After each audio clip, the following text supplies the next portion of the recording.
বিএনপির প্রতিষ্ঠাবার্ষিকী উপলক্ষে ঝিনাইদহে free medical camp. সুলতান আল এনামের video চিত্রে দেখুন বিস্তারিত। বাংলাদেশ জাতীয়তাবাদী দল বিএনপির ৪৭তম প্রতিষ্ঠাবার্ষিকী উপলক্ষে ঝিনাইদহে ফ্রি মেডিকেল ক্যাম্প অনুষ্ঠিত হয়েছে। বৃহস্পতিবার সকালে কোটচাঁদপুর স্বাস্থ্য কমপ্লেক্সের সামনে কোটচাঁদপুর উপজেলা ও পৌর বিএনপির উদ্যোগে এ ক্যাম্পের আয়োজন করা হয়।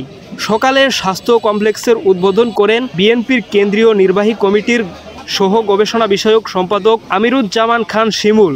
সে সময় কোটচাঁদপুর উপজেলা বিএনপির সভাপতি প্রফেসর আব্দুর রাজ্জাক, পৌর বিএনপির সভাপতি ও সাবেক মেয়র সালাহউদ্দিন বুলবুল সিডল সহ অন্যান্যরা উপস্থিত ছিলেন। দিনব্যাপী শহরের বিভিন্ন এলাকার ৫ শতাধিক রোগীকে বিনামূল্যে স্বাস্থ্যসেবা ঔষধ দেওয়া হয়। কোটচাঁদপুর উপজেলা স্বাস্থ্য কমপ্লেক্স সহ বিভিন্ন হাসপাতালের ৪ জন চিকিৎসক সেবা প্রদান করেন।